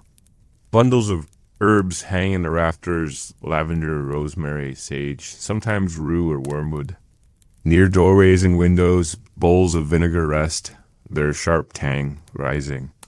Some households burn incense or resin, clouds of fragrant smoke drifting through narrow halls. In wealthier homes, spices are ground, fresh cloves, cinnamon, nutmeg, and boiled to fill the air with warmth. For the poor, even a few sprigs of mint or a handful of pine needles offer a measure of comfort. On the streets, vendors sell posies, small bundles of flowers and herbs, tied with twine. People carry them as they walk, pressed to nose or fastened at the collar. Children chant the rhyme that will one day be remembered in darker nursery songs. A pocket full of posies. The flowers do not stop the sickness, but give the bearer something sweet amidst the foulness of the air. Those who handle the dead take stronger precautions. Vinegar-soaked cloths cover the mouth and nose. Beaked masks, stuffed with potent herbs, become the grim uniform of plague doctors. Inside the curved beak, dried rose petals, juniper berries, and strong camphor battle against the stench. The mask, as designed, serves less to filter disease, though that is its aim than to shield the doctor's senses from the overwhelming scent of death. In the markets, certain traders thrive despite the plague. Perfumers, spice merchants, makers of pomanders. The wealthy commission elaborate spheres of gold or silver, filled with aromatic pastes or layered herbs. These are worn on chains, clutched in hand, or hung in rooms. The scents within are chosen carefully, not merely for beauty, but for their supposed power to ward off illness. Religious houses, too, embrace the fragrant defense. Priests swing censers heavy with incense, frankincense, myrrh, and zoin. The thick smoke fills chapels and cloisters, believed to purify both air and spirit. Monks distill waters of lavender or thyme, dabbing them on garments, linens, the edges of sickbeds. In every chamber of the plague years, the battle of scents is waged, sweet against sour, clean against foul. Yet for all these efforts, the deeper smells persist. The odor of unwashed bodies in shuttered homes. The sickly sweet scent of fevered breath. The rot of waste piling in alleys. And worst of all, the heavy clinging stench of death itself. In cities overwhelmed, even carts of quicklime cannot mask it. The air becomes a constant reminder that the plague is present, near, inescapable. Those who survive speak of it years later, not only the sights of empty streets or the silence of bells, but the smells that filled their days and haunted their nights. Even when the sickness fades, the air seems never quite clean again. Perfumes grow stronger, herbs are burned more often. The memory of the plague lingers on the wind. In the countryside, where space and wind might seem to offer relief, the scents of plague find their way still. Farmsteads that once smelled of earth and wood smoke now carry the sharper edge of sickness. Foul air seeps from shuttered barns and cottages, rising through thatched roofs into the pale sky. Travelers on country roads press sprigs of herbs to their faces, hoping to ward off whatever unseen vapors the breeze might carry. Along village lanes, elder women scatter handfuls of crushed lavender and rosemary, murmuring old charms as they go. Even here, in fields ringed by hedgerows, the air tells a tale of sorrow. In larger cities, the task of cleansing the air becomes a civic concern. Officials order that great bonfires be lit in public squares, piles of wood. Resin and aromatic branches, their smoke billowing into the streets. The fires burn for days, drawing townsfolk who linger near the warmth, hoping to breathe in something cleaner. In London, Florence, Avignon, such pyres become a familiar sight, a ritual of hope against the unseen. Yet beneath the layers of smoke and spice, the deeper odors persist. Merchants adapt to the new reality. Perfume makers craft stronger, heavier blends, musks thick with amber, resins laced with sharp citrus. Apothecaries distill oils of thyme and clove, selling small vials to those who can afford them. Street sellers offer cheaper wares, vinegar-dipped sponges, bundles of pennyroyal and rue. The scents of plague years become a market of their own, a commerce built on fear and fragile hope. Inside homes, the layering of scents continues. Sheets are sprinkled with rosewater or herbal infusions. Floors are scrubbed with vinegar. Garments hung with sachets of dried flowers. For many, these small acts bring comfort more than protection rituals that offer the sense of doing something in the face of helplessness. Mothers teach children to breathe through scented cloths. Elders recount old wisdom, which herbs burn cleanest, which flowers mask the sourness best. Knowledge passed from one fearful generation to the next. Yet for all this, there comes a time when even the strongest sense cannot hold back the truth of plague. In neighborhoods hardest hit, the air grows heavy, layered with the mingling of life and death. The sweet becomes cloying. The sharpness of vinegar fades beneath the deeper rot. It is said that in such places, the very walls seem to breathe of sorrow. Those who walk these streets carry the scent with them in hair and clothes and skin, a mark not easily shed. In monasteries, too, the battle of scents continues. Incense fills the cloisters, thick as mist.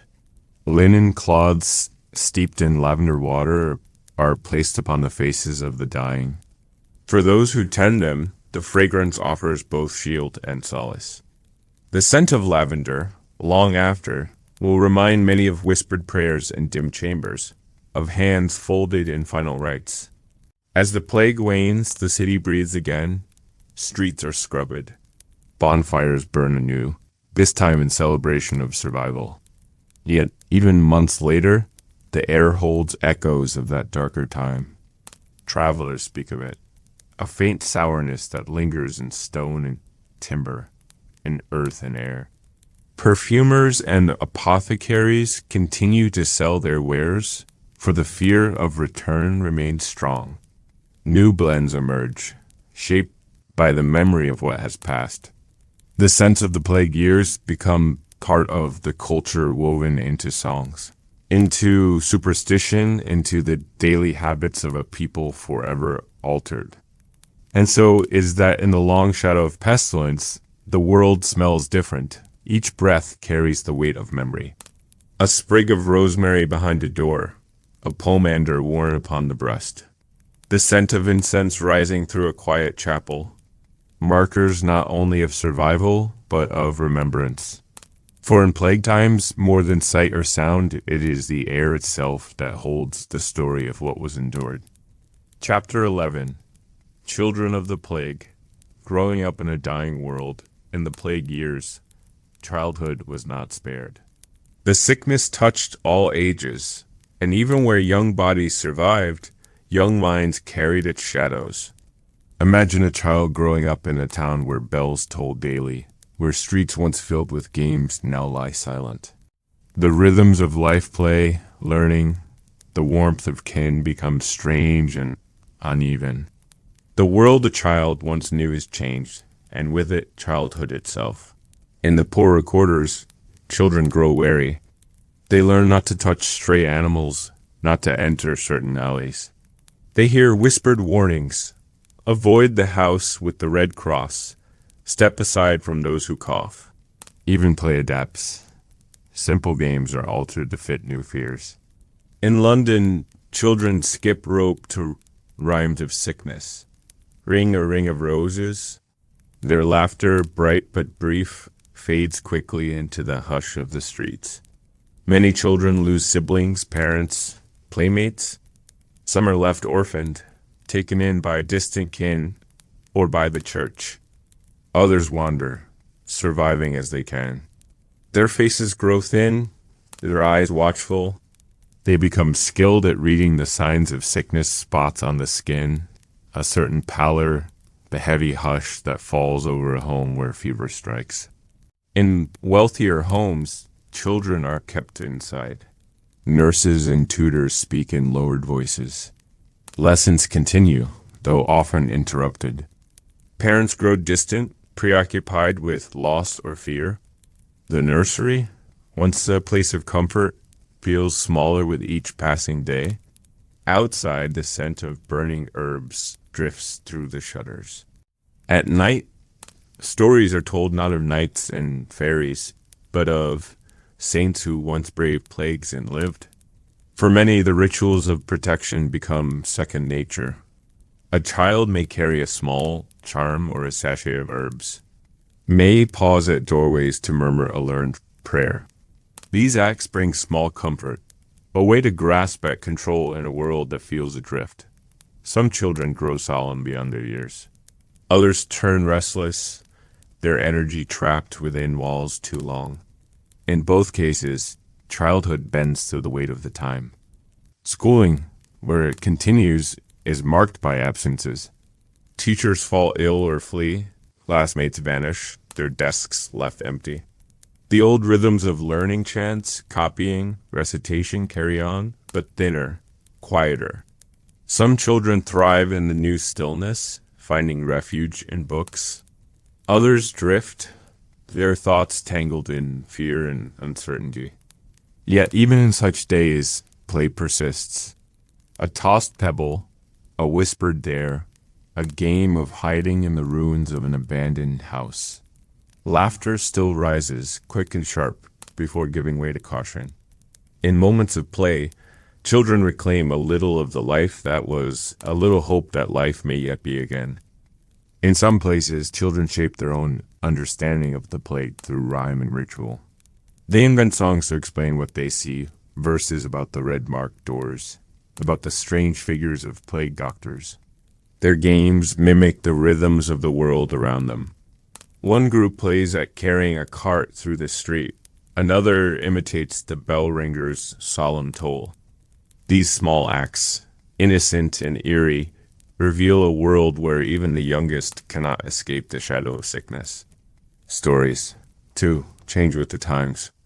Grandparents and nurses tell tales shaped by plague, of wise animals who escaped the pestilence, of clever children who outwit death. Myths old than new mingle in young minds.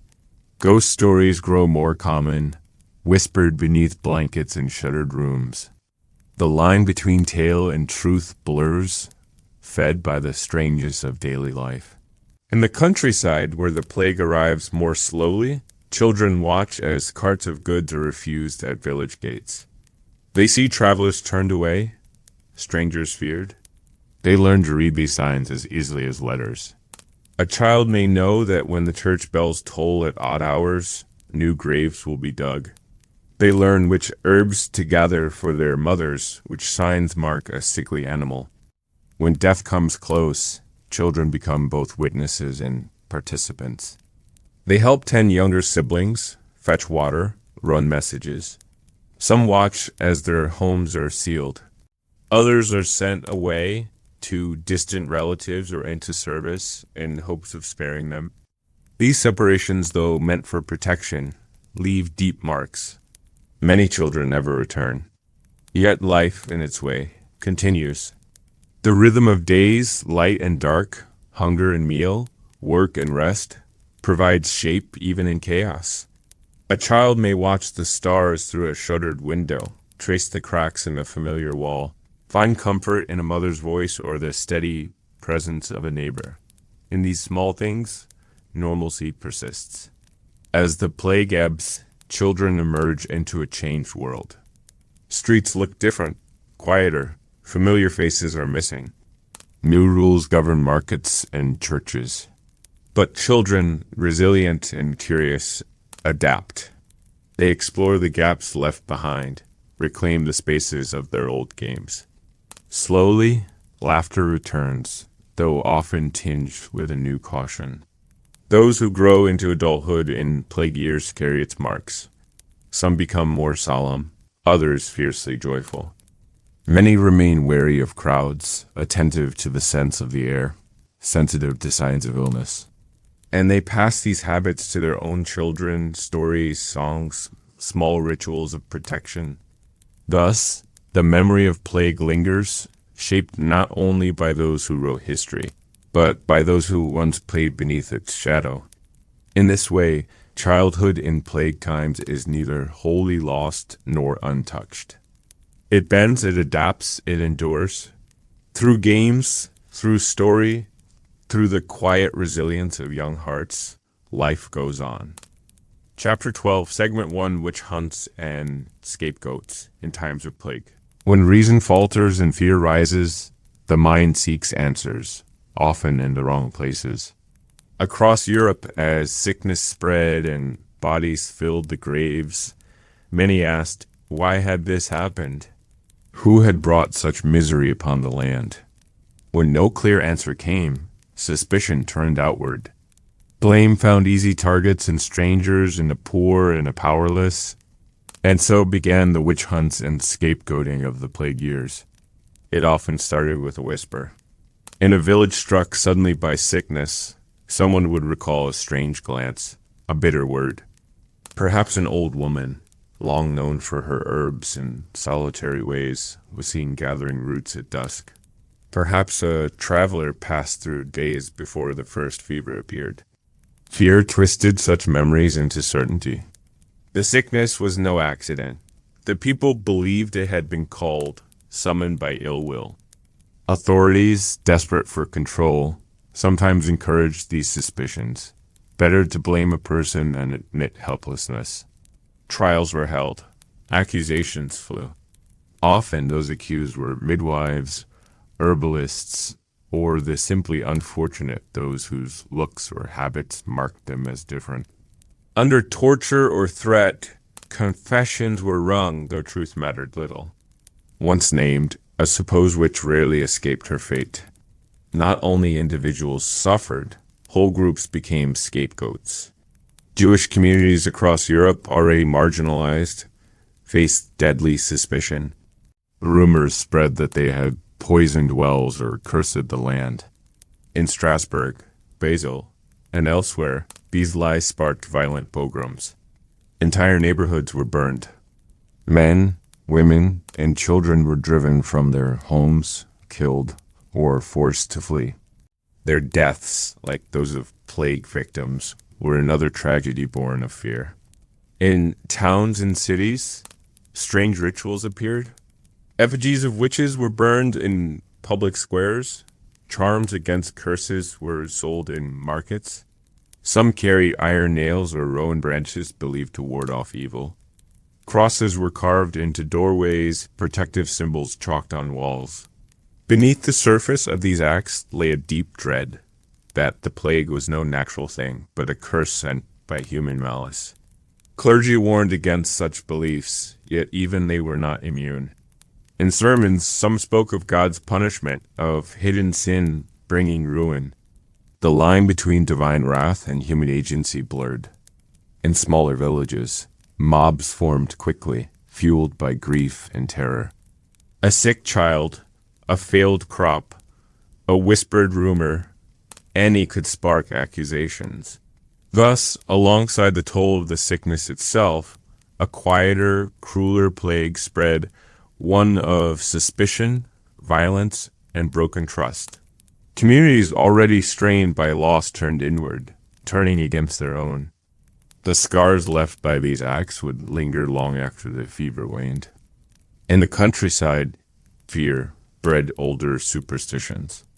Tales of witches summoning plague with cursed winds, of shadowy figures sowing sickness beneath the moon, spread from hearth to hearth. Children heard these stories whispered at night, mothers clutching talismans as they spoke. Even in daylight, the signs of suspicion remained. Bundles of herbs hung in barns, charms nailed to thresholds, ash circles drawn around livestock pens. The line between old folk beliefs and plague-driven panic blurred further with each passing season of sickness. In larger cities, suspicion found more organized form. Councils ordered investigations, sometimes at the urging of frightened citizens. Lists of suspicious persons were drawn up. Foreigners, beggars, women of low status, any might find their names upon such a list. To be different was to be at risk. Merchants from distant lands found gates closed to them. Travelers faced harsh questions, sometimes worse. Fear of poisoning led to bans on certain goods. Unfamiliar spices, exotic oils, strange-looking roots. Even healers who used these materials saw their work questioned. The violence that followed often came swiftly. A rumor would spark unrest, a child fallen ill after tasting a sweet, a well that smelled odd in the heat of summer. Mobs would gather, torches in hand. Homes were searched, belongings seized, innocents dragged before makeshift tribunals. In some towns, entire families were driven out under cover of darkness. Others faced public execution, hanged, burned, or cast from the walls. Yet not all yielded to fear. In certain parishes, priests openly against scapegoating. A few brave officials intervened, dispersing mobs, declaring accusations baseless. These voices of reason, though rare, saved lives. Still, their reach was limited. Where plague struck hardest, desperation overcame restraint. Records from these years reveal the depth of the tragedy. Court documents tell of widows accused by jealous neighbors, of beggars beaten in the streets, of healers imprisoned for using forbidden herbs. In Strasbourg alone, hundreds of Jews were burned alive in 1349. Elsewhere, similar horrors unfolded. The true death toll from such violence may never be known, hidden beneath the greater tide of plague. And even when the sickness ebbed, suspicion remained. Survivors looked to their altered communities and saw not only empty homes, but the memory of injustice. Trust, once broken, proved slow to mend. In later years, the scars left by witch hunts and pogroms shaped laws and attitudes alike. Fear of the outsider, of the healer, of the old woman at the edge of town. These shadows would linger for generations. The plague years taught many lessons, but among them was this: in times of fear, the human heart may turn cruel. Yet in the quiet moments after, when reason returned, some recognized the cost. Monuments were raised. Prayers offered for the wrongly slain. And in time, voices arose to remind the living. The true enemy had never been the stranger or the outcast, but the sickness itself. Chapter 13, Graveyards and Mass Pits, the dead beneath our feet. As the plague years unfolded, another grim reality shaped the lives of those who remained. The simple, terrible question of what to do with the dead. In times of ordinary life, burials followed long tradition. Families gathered, priests blessed the departed, graves were dug with care. But when plague came, death outpaced ritual. The dead arrived faster than the living could mourn, faster than the earth could receive. Across Europe, graveyards swelled and overflowed. New ground was claimed in haste. Mass pits were dug, wide and deep, to hold the countless fallen. Imagine a churchyard in a plague-struck city. Where once rows of stone marked generations, now rough mounds rise, hurriedly covered with earth. Men work with shovels and picks, their faces hidden behind cloth. They move quickly, for danger lies not only in the sickness, but in the task itself. The stench hangs heavy. The air is thick with the scent of lime and turned soil. No tolling bell accompanies their labor. There is no time for ritual, no strength for ceremony. Beyond the churchyard walls, larger pits are dug. In London, in Paris, in Florence, records tell of great trenches opened outside the city bounds. Wagons creak along muddy lanes laden with the dead. At times, the living watch from windows, faces pale as the carts pass by. The dead are lowered without coffins, sometimes wrapped in cloth, more often not. Quicklime is scattered between layers. The pit is filled, closed over with earth, marked by simple crosses or by none at all. The work falls to those who can be spared: grave diggers, prisoners, the poor. Their task is endless. As one pit fills, another is begun.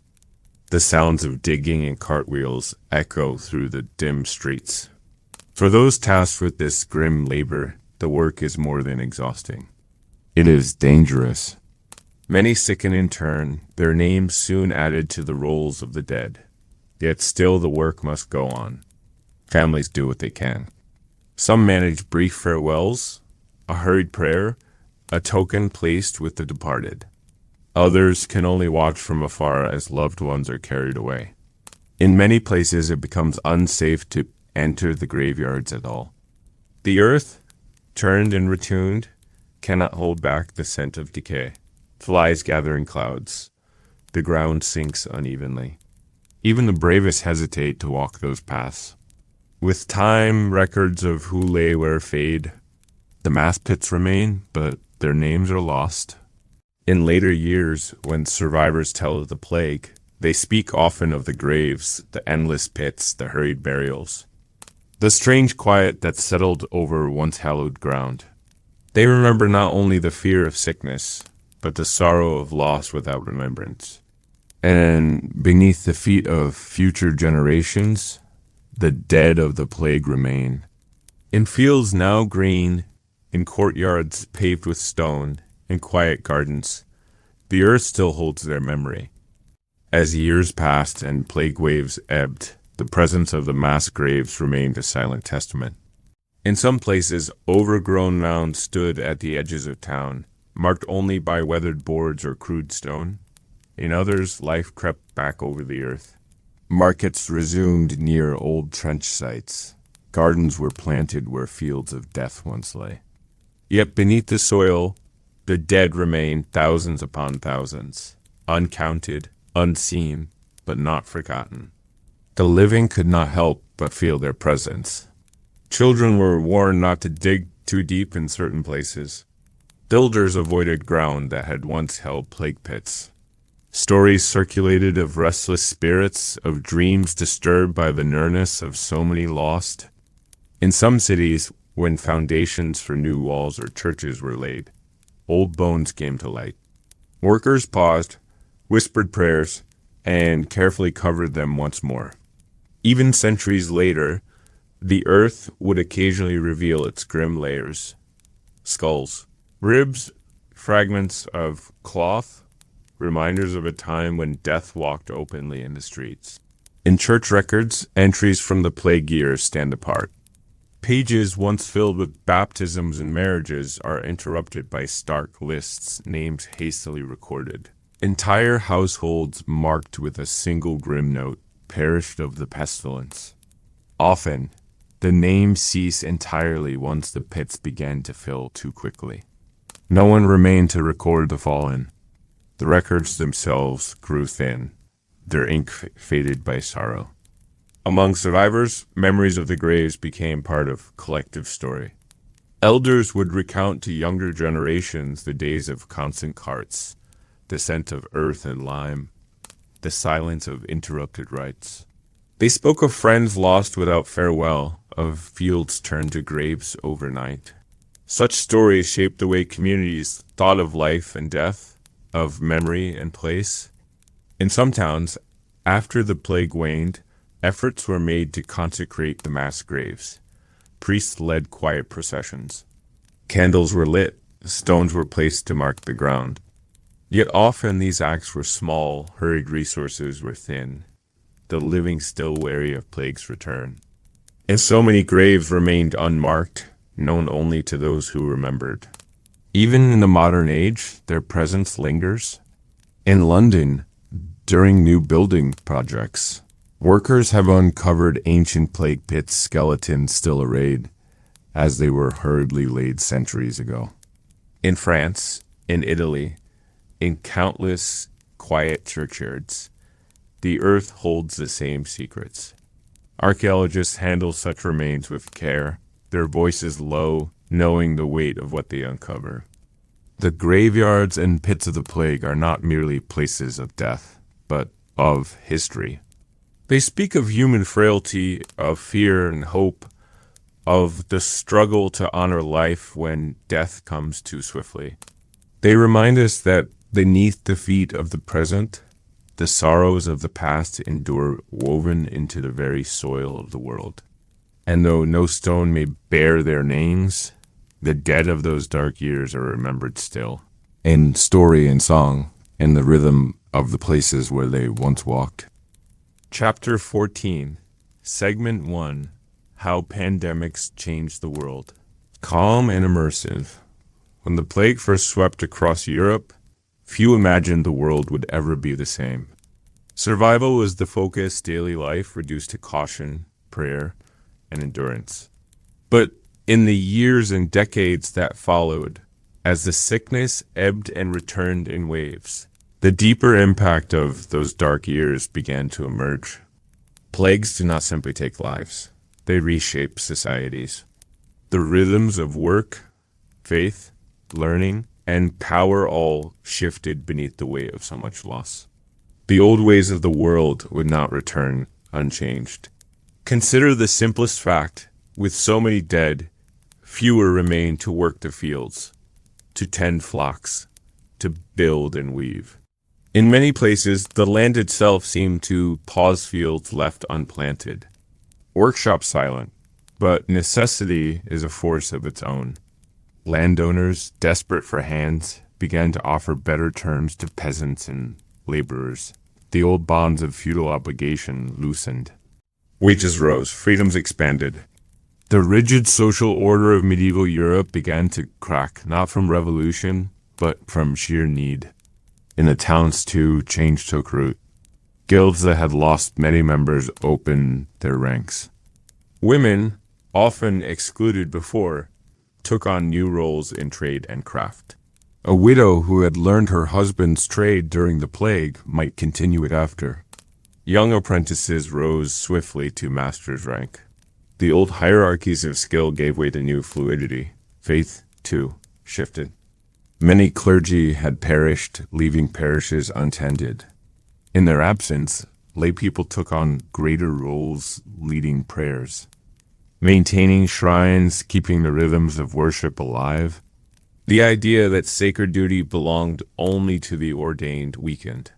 A more personal, direct faith began to grow.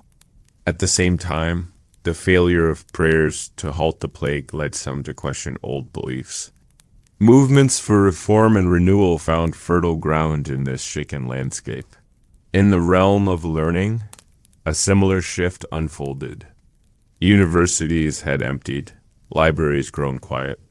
But survivors, students, and scholars alike returned with new urgency. The fragility of life inspired new thought. Medical studies, long constrained by ancient texts, began to open to observation and experiment. Slowly, a more questioning spirit emerged, a spark that would, in time, help kindle the broader fires of Renaissance and inquiry. Even the arts bore the mark of the plague. In paintings, the dance of death became a common motif, a stark reminder that all, high or low, shared a common fate. In literature, themes of mortality and impermanence deepened. Artists and writers, shaped by the nearness of death, sought to capture both its shadow and the fierce light of life that endured beneath it. Commerce, too, bore lasting scars and with them unexpected transformations. Once thriving ports sat empty, trade networks frayed. Yet, over time, necessity spurred innovation. Merchants who survived began to seek new routes, new partners. With the old balances disrupted, opportunities opened for those willing to adapt. Weavers experimented with patterns that required fewer skilled hands. Potters and metalworkers shifted their wares to meet changing needs. Knowledge once confined to guilds began to pass more freely. The gaps left by lost craftsmen forced the sharing of techniques across regions, sowing seeds for future growth. In governance, the plague revealed deep limitations. Rulers and councils learned that law alone could not halt sickness. Still, the effort to manage crisis led to quiet, significant change. Cities began appointing officials charged with overseeing health, the clearing of waste, the regulation of markets, the inspection of wells. Primitive though these measures were, they marked an early step toward public health. In Florence and Venice, officials kept records of the sick and the dead. Quarantine became more structured, with dedicated houses and stations. The idea that civic authorities bore some duty to protect the common good slowly took root. On a deeper level, the plague left its mark on the European mind. The suddenness with which life could be lost, the randomness of survival, reshaped how people thought of time and purpose. Among some, a spirit of urgency emerged. If life could be cut short without warning, then it must be lived more fully, more boldly.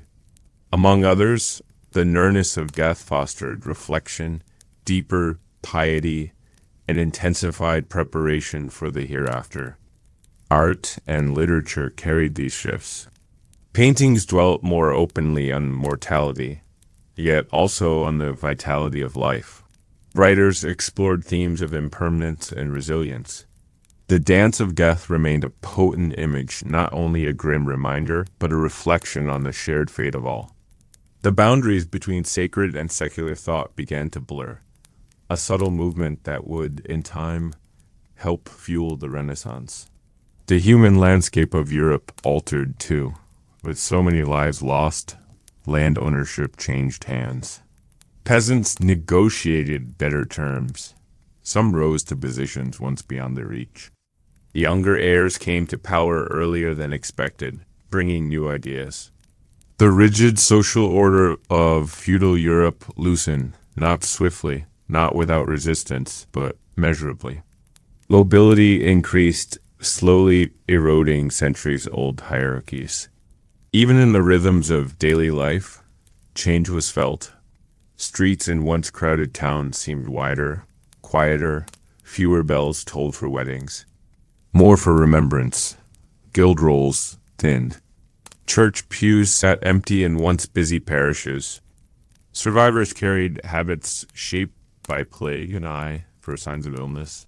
A wary respect for the air, a heightened reverence for simple moments of joy. These patterns did not fade quickly. They shaped the generations to come. In this way, the plague's legacy was not solely one of sorrow, but of transformation. It forced old structures to adapt, opened spaces for new voices, planted the roots of reform and inquiry. The world that emerged was altered in ways both seen and unseen. Across Europe, amid the scars of loss, life began to weave anew pattern threads of resilience, of learning, of change born from the deepest of trials. And so the echoes of the plague years live on not merely in the pages of history, but in the very foundations of the modern age. A quiet, enduring rhythm beneath the turning of the present world. And so we have wandered together through the plague years, a slow walk through streets once filled with bells and whispers, through towns marked by sorrow and resilience. You have glimpsed the world not only as it struggled beneath the weight of sickness, but as it adapted, endured, and time changed. For even in the darkest of days, life finds a way to move forward. One breath, one small act of care, one quiet morning after a long, uncertain night. Imagine now those ancient streets long emptied of the carts and mourners, where grass now grows between stones. The great pits lie deep beneath modern foundations. Above them, children play, markets hum, voices rise in joy and routine. The air, once thick with smoke and fear, is now clear. Yet beneath it all, the earth remembers. And through that remembrance, we too can understand how closely the past touches the present.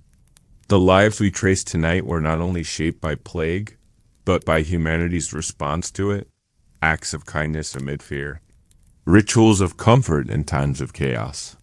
The simple endurance of the human spirit, in the faces of plague doctors, in the letters of the dying, in the laughter of children playing amidst uncertainty, these are the echoes that remain.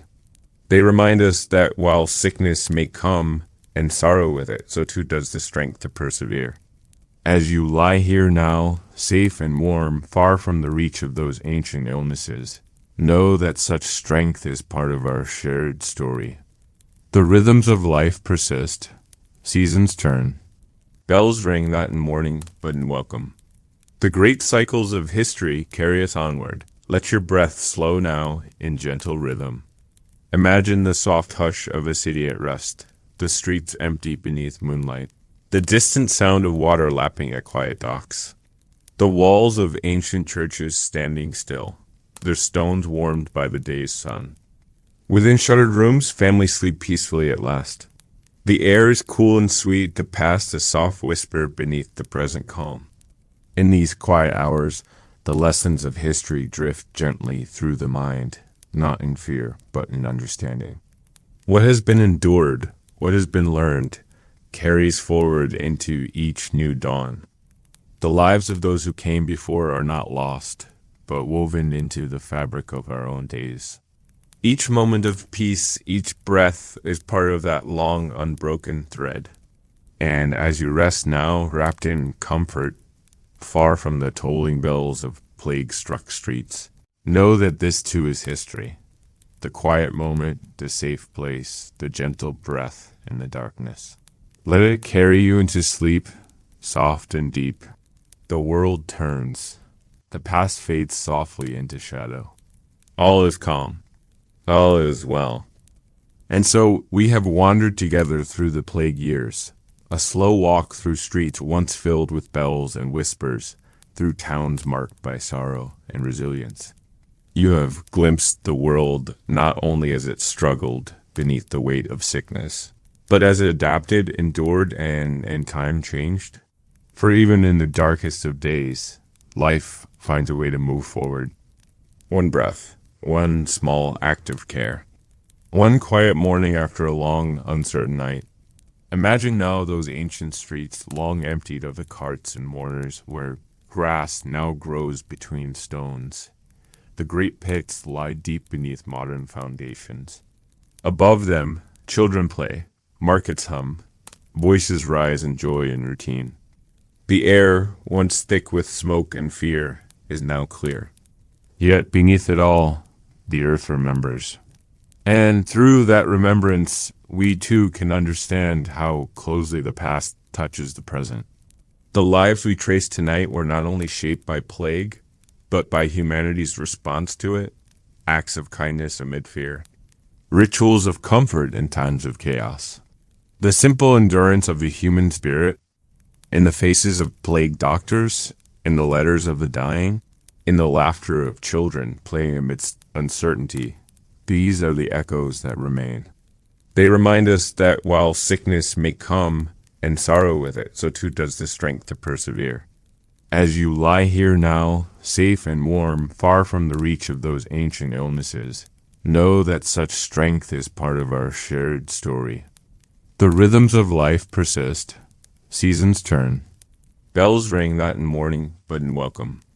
The great cycles of history carry us onward. Let your breath slow now in gentle rhythm. Imagine the soft hush of a city at rest, the streets empty beneath moonlight, the distant sound of water lapping at quiet docks, the walls of ancient churches standing still, their stones warmed by the day's sun. Within shuttered rooms, families sleep peacefully at last. The air is cool and sweet, the past a soft whisper beneath the present calm. In these quiet hours, the lessons of history drift gently through the mind, not in fear, but in understanding. What has been endured, what has been learned, carries forward into each new dawn. The lives of those who came before are not lost, but woven into the fabric of our own days. Each moment of peace, each breath is part of that long, unbroken thread. And as you rest now, wrapped in comfort, far from the tolling bells of plague-struck streets, know that this too is history. The quiet moment, the safe place, the gentle breath in the darkness. Let it carry you into sleep, soft and deep. The world turns. The past fades softly into shadow. All is calm. All is well. And so, as the last pages of this long night's journey turn, let us rest a little longer in the quiet spaces left behind by history. The plague years were dark, yes, filled with sorrow, with fear, but also with moments of care, of endurance, of human connection that outlasted the sickness. These were years where neighbors shared what little they had, where healers walked the silent streets, where the living carried the memory of the fallen with tenderness and resolve. Now, the shadows of those days lie far behind us. The streets we imagined tonight have faded into history. The bells that once rang in mourning are stilled. The great pits are hidden beneath layers of earth and time. The air we breathe is sweet and clean. And you, safe beneath the covers, are surrounded not by dread, but by comfort, by warmth, by the soft presence of the present moment. Let your thoughts drift now not to the sorrow, but to the quiet strength that rose in its wake.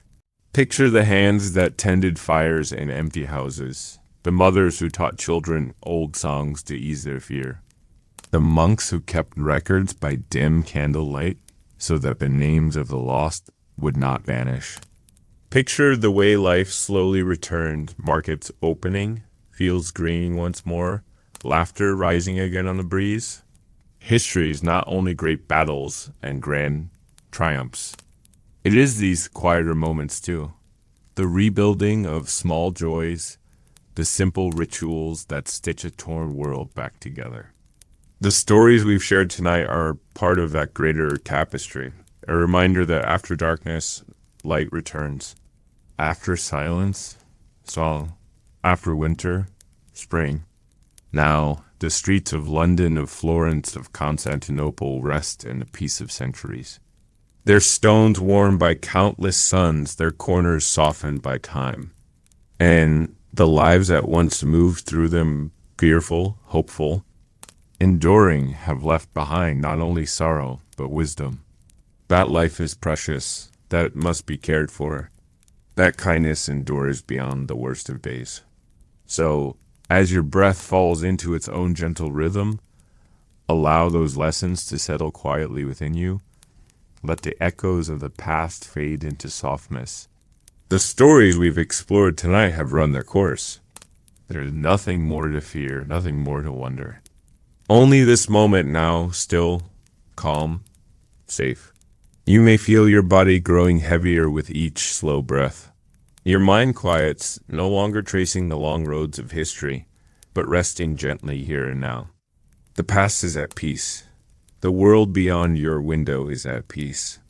And within you too, peace settles like soft snow. Sleep will come soon if it hasn't already. When it does, let it carry you through the night on the quiet rhythms of all who came before, through the turning of the seasons, through the long arc of human hope. And when you wake, the new day will be yours, another chapter, written far from the shadows of plague, shaped instead by all the light that life still holds.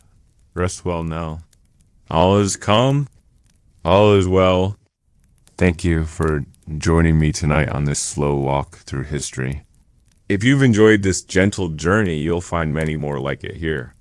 Until next time, sleep well. And remember, the past is always waiting quietly to be explored. This is the Drowsy Historian. Good night.